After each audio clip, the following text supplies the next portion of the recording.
Pemirsa, Departemen Antropologi Universitas Hasanuddin bekerja sama dengan Mongabai Indonesia menyelenggarakan kegiatan Into the Climate Stories Fight for the Future 3 di ruang rapat Departemen Antropologi, Fakultas Ilmu Sosial dan Ilmu Politik Universitas Hasanuddin pada 17 hingga 19 Mei 2024. Berikut berita selengkapnya untuk Anda.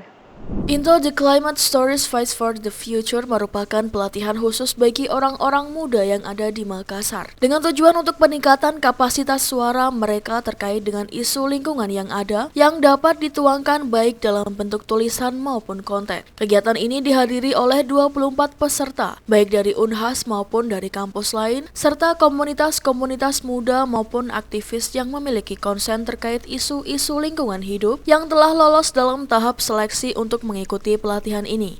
Ya, jadi kegiatan ini merupakan kerjasama karena antara Mongabai Indonesia dengan Universitas Hasanuddin, khususnya Departemen Antropologi dan FISIP gitu. Jadi kita sebelumnya memang memiliki MOU terkait kerjasama akademisi dan juga terkait isu lingkungan seperti itu. Kemudian hari ini selama 3 hari dari tanggal 17 sampai tanggal 19 Mei 2024 kita mengadakan program namanya Into the Climate Stories Fight for the Future. Itu salah satu pelatihan khusus kepada orang-orang muda yang ada di Makassar untuk istilahnya peningkatan kapasitas mereka dalam bersuara untuk isu lingkungan, bisa melalui tulisan maupun dalam bentuk konten gitu. Lucia menyampaikan bahwa Makassar merupakan wilayah pesisir dan memiliki hutan dari hulu sampai hilir, maka dari itu suara-suara yang tidak pernah didengar, isu-isu lingkungan yang ada di Makassar dan Sulawesi Selatan ini diharapkan bisa tersuarakan dengan baik menurut perspektif orang muda, karena kita tahu bahwa krisis iklim saat ini sangat berdampak bagi kita semua. Maka dari itu orang-orang muda bersuara untuk masa depan bumi ke depannya.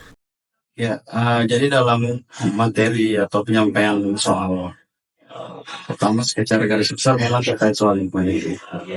Namun secara khusus lebih banyak menyinggung soal korelasi atau keterkaitan antara krisis iklim, pesisir, dan pulau-pulau kecil dan apa hubungannya.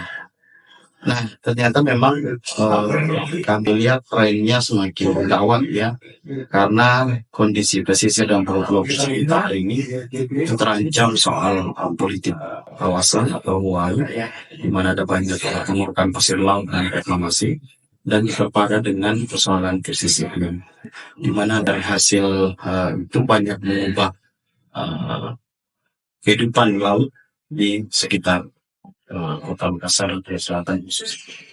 Selamat Riyadi menyebut bahwa kegiatan ini sangat bagus karena melibatkan anak muda yang sangat perlu untuk menyuarakan perspektif atau pandangannya masing-masing terkait kondisi iklim untuk didengar oleh para pengambil kebijakan. Ia juga menyebut bahwa manfaat dari pelatihan ini yaitu dapat menambah wawasan, baik wawasan literasi terkait dengan iklim dan lingkungan maupun literasi terkait peliputan atau investigasi berita maupun kasus sesuai yang mereka pilih. Selamat Riyadi berharap implementasi dari kegiatan ini bisa memunculkan model atau style anak muda yang bisa disuarakan dalam meliput beberapa kasus yang ada di kota Makassar, khususnya di pesisir dan pulau-pulau kecil yang sangat rentan terhadap terjadinya perubahan iklim. Dari Universitas Hasanuddin, tim liputan Unhas TV melaporkan untuk USM TV.